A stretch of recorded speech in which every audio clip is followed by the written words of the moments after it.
ഇതാണ് virtual studio. Chroma keying digital വിപ്ലവത്തിന്റെ തുടക്കകാലം മുതലേ സിനിമയിലും ടെലിവിഷനിലുമെല്ലാം ഉപയോഗിക്കുന്ന സാങ്കേതിക വിദ്യയാണ്. ഓഗ്മെന്റഡ് റിയാലിറ്റിയും വെർച്വൽ റിയാലിറ്റിയും അതിന്റെ കുറെ കൂടി ഉയർന്ന തലത്തിലുള്ള ഉപയോഗമാണ്. കമ്പ്യൂട്ടർ ഗ്രാഫിക്സ് ഇമേജുകളെ യഥാർത്ഥ ലോകവുമായി ചേർത്ത് ഒരു വെർച്വൽ കാഴ്ചയുണ്ടാക്കുന്നു. ആ വെർച്വൽ ലോകത്ത് അവിടുത്തെ വസ്തുക്കളെ നിങ്ങൾക്ക് തൊടുന്നതായോ എടുക്കുന്നതായോ ഒക്കെ ചിത്രീകരിക്കാം. അതായത് യഥാർത്ഥമെന്ന് തോന്നുന്ന ഒരു മായിക ലോകം വെർച്വൽ സ്റ്റുഡിയോയിൽ സൃഷ്ടിച്ചെടുക്കാം. ഇത് രണ്ടും മലയാള വാർത്താ ടെലിവിഷൻ പ്രേക്ഷകർക്ക് പരിചിതമാണ്. ഇതാണ് news Malayalam XR LED screen. Indian ടെലിവിഷന്റെ ചരിത്രത്തിൽ ഇതാദ്യമായാണ് XR LED സ്ക്രീൻ ഒരു TV സ്റ്റുഡിയോയിൽ ഉപയോഗിക്കുന്നത്.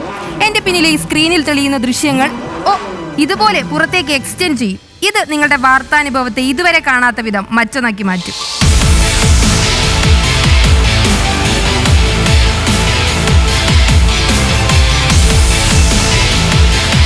എല്ലാ സാങ്കേതിക വിദ്യയും ന്യൂസ് മലയാളത്തിന് വാർത്തയ്ക്കായാണ്, ഗിമ്മിക്കുകൾക്ക് വേണ്ടിയല്ല. വാർത്തയെ വിശാലമായി വിരിച്ചിടാൻ, വിവരങ്ങളെ അടുക്കോടെ അവതരിപ്പിക്കാൻ ക്യാമറ കണ്ണുകൾക്കപ്പുറമായതോ ചിലപ്പോൾ അസാധ്യമായതോ ആയ കാഴ്ചകൾ പോലും വെർച്വലായി വിശദീകരിക്കാൻ.